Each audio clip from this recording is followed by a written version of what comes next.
This video covers Part 1 of Section 3.10, Epsilon Delta Proofs. The definitions of the limit of an infinite sequence and of the limit of a function are among the most important in mathematics. They are also one of the greatest sources of difficulty for mathematics students.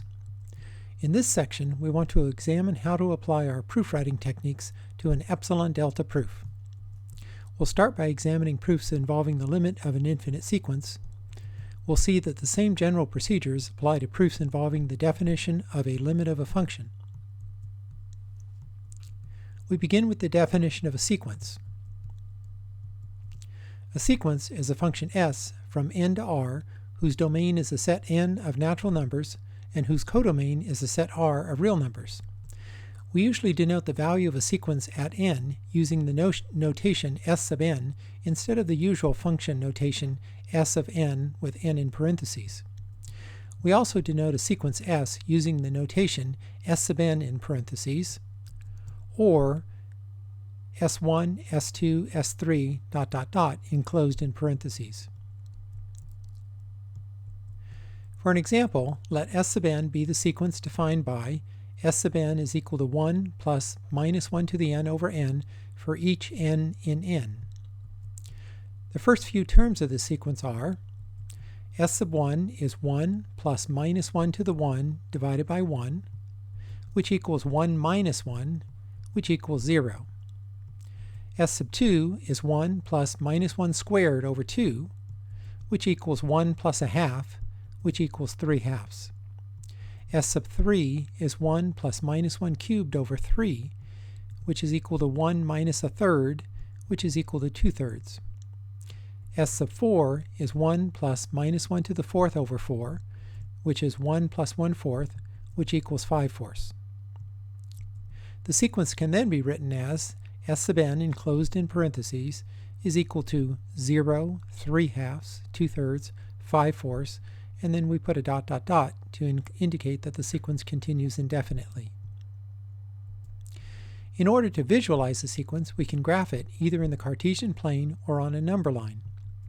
To graph the sequence in the Cartesian plane, we can view the sequence as a function from n into r. For each value of n in the domain n, there corresponds exactly one sequence value s sub n.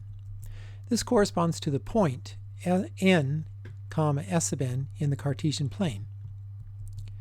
The graph of the sequence in the example then consists of the set of points 1, 0, 2, 3 halves, 3, 2 thirds, 4, 5 fourths, 5, 4 fifths, 6, 7 sixths, and so on. And we can graph that in the Cartesian plane as shown. Now, since the domain of the function n is a discrete set of points rather than a continuous interval, the graph of the sequence is itself a discrete set of points. Alternatively, we can graph a sequence on a number line. To do this, we just plot a point for each sequence term s sub n. The graph of the sequence in the example then consists of points at s1 equals 0, s sub 2 equals 3 halves, s sub 3 is 2 thirds, s sub 4 is 5 fourths, s sub 6 is 4 fifths, s sub 6 is 7 sixths, and so on a number line. And so this is shown in the diagram. When plotting a sequence on a number line, it's usually necessary to label the points so we know which point corresponds to which sequence term.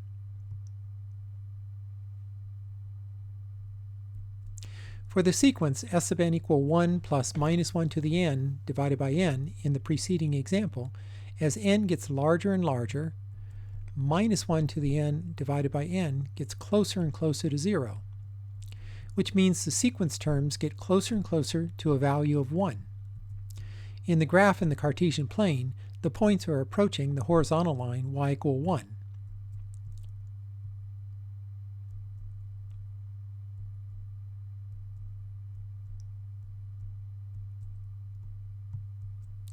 In the graph on the number line, the points are getting closer and closer to the value of 1.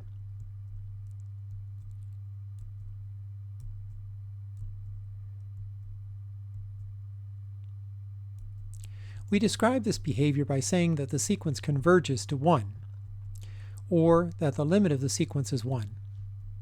For this relatively simple example, we can see intuitively how the sequence behaves. For more complex sequences, an intuitive approach may not suffice.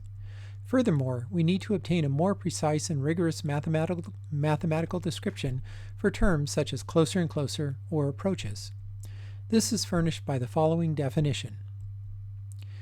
At first or even second or third reading, it may not be clear how this relates to our intuitive notion of convergence of a sequence, but after working with it for a while, you should be able to see the connection. So here's the definition. A sequence S sub n is said to converge to the real number s provided that, for each epsilon greater than 0, there exists a real number n such that, for all little n in n, if little n is greater than capital N, then the absolute value of S sub n minus s is less than epsilon. This condition has symbolic form shown. For all epsilon greater than 0, there exists a capital N in R such that for all little n in n greater than capital N implies S sub n minus s in absolute value is less than epsilon. If the sequence S sub n converges to S, then S is called the limit of the sequence S sub n, and we write S sub n with an arrow pointing towards S, or the limit as n tends to infinity of S sub n is equal to S. If a sequence does not converge, then it is said to diverge. To get an understanding of this definition, first note that the quantity S sub n minus s, absolute value, appearing in the conclusion in the condition in the definition, represents the distance between the nth term S sub n in the sequence and the limit s.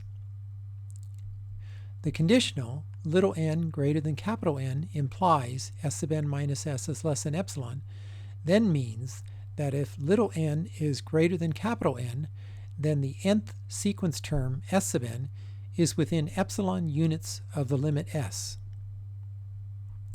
The definition says that for any positive real number epsilon, there exists a real number capital N such that for all little n in the set of natural numbers, little n greater than capital N implies S sub n minus s, absolute value, is less than epsilon. This condition means that if we go far enough out in the sequence, past the capital Nth term, then every term in the sequence past that term is within epsilon distance of s. Since there must exist such a capital N for any epsilon greater than 0, no matter how small, this means the sequence terms must be getting closer and closer to the limit s. For an example, let's let S sub n be the sequence we had earlier, defined by S sub n as 1 plus minus 1 to the n divided by n for each little n in capital N. For each value of epsilon, we want to find a capital N such that for all sequence terms S sub n past the capital Nth term, S sub n is within epsilon distance of 1. And for the first case, we'll take epsilon to be 0.3. So we need to find a capital N so that all sequence terms S sub n past the capital Nth term are within 0.3 units of 1, or between 1 minus 0.3 equals 0.7 and 1 plus 0.3, which is 1.3.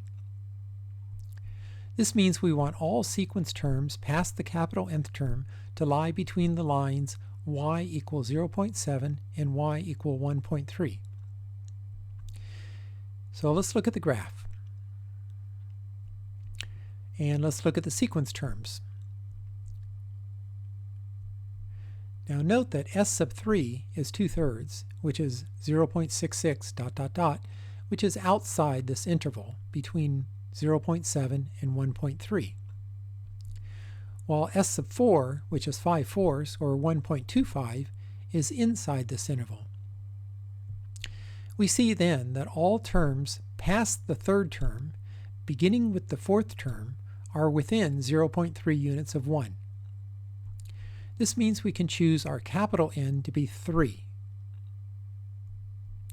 For our second case, let's look at epsilon to be 0.2.